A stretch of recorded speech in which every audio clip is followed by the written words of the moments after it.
Episode 18. Melawan. Dosis obat bius itu tidak banyak. Ronald berbaring di aula sebentar, kemudian dengan perlahan kembali normal.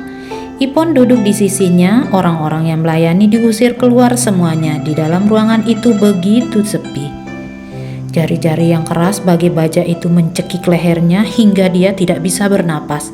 Ronald bagi binatang buas yang mengamuk. Matanya penuh dengan kemarahan. Ada kalimat yang keluar dari geramannya. "Kamu berani meracuni kakek?" Kepala Ipon dipaksa untuk mendongak. Wajahnya seketika memerah. Matanya juga memerah. Dengan kesulitan berkata, "Yang mulia, tidak melihat ke bawah?" Sengatan jarum yang menusuk daging pahanya begitu menusuk. Jarum ini sangat istimewa. Ada sebuah tabung kecil dengan cairan di dalamnya. "Kamu boleh mencekikku hingga mati, tapi sebelum aku mati, kamu juga pasti akan mati. Jadi, mengapa kamu tidak mendengarkanku terlebih dahulu?" Ipon berkata dengan kesulitan.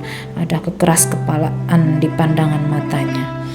Tangan Raja Ronald mengendur secara perlahan, tapi kemarahan di matanya makin membakar.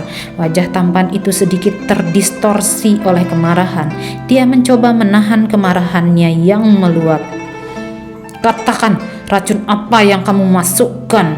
Dia tidak pernah tahu Ipon bisa menggunakan racun. Sepertinya dia benar-benar meremehkannya sebelumnya. Ipon menyingkirkan jarum, tersenyum dengan sinis.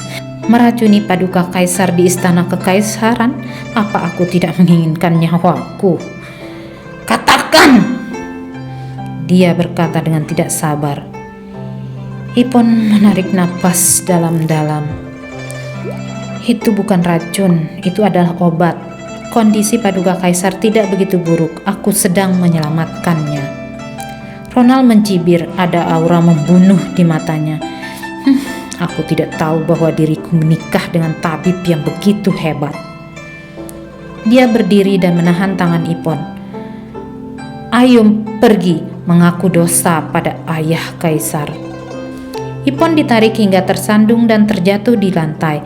Dia berjuang untuk melawan genggaman tangannya yang kencang itu. Diseret beberapa langkah, dalam kepanikan dia berkata, "Baik, aku akan mengaku dosa. Nanti aku akan mengatakan bahwa aku diperintahkan oleh Clara." Ronald memberi tamparan padanya langsung ke sisi wajahnya hingga Ipon terpental. Dia berlutut, jari-jarinya meremas dagu Ipon seakan hampir menghancurkan tulang-tulangnya. Matanya penuh dengan amarah bagai badai yang menerjang. Menggertakkan gigi berkata, "Apa kamu ingin mati?" Sudut bibir Ipon mengeluarkan darah.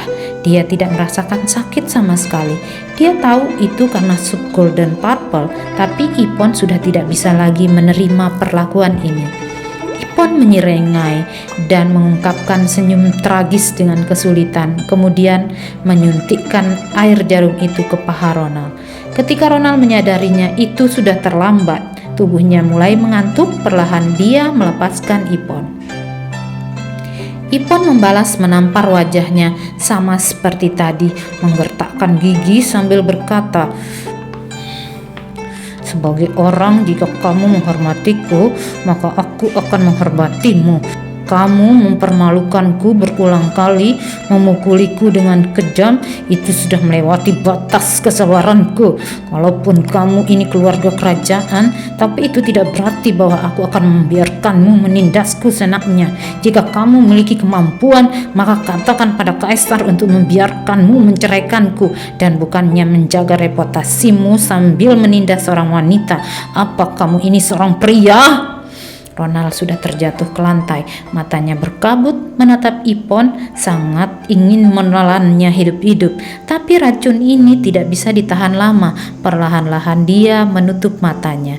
Pertama kali tidak bisa sepenuhnya membiusnya, kali ini dia berhasil.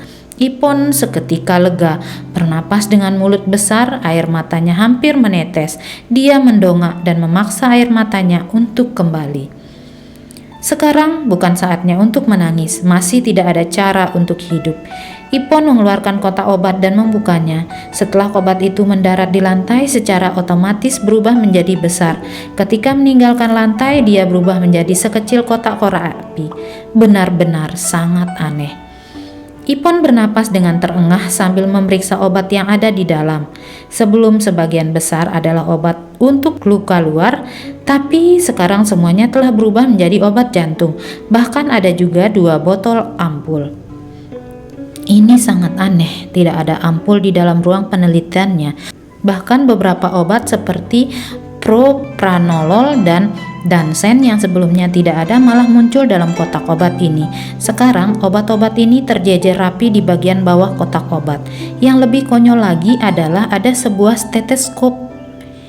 Ipon duduk di lantai, mengucapkan kalimat yang tidak pernah dia katakan sebelumnya. Benar-benar sial.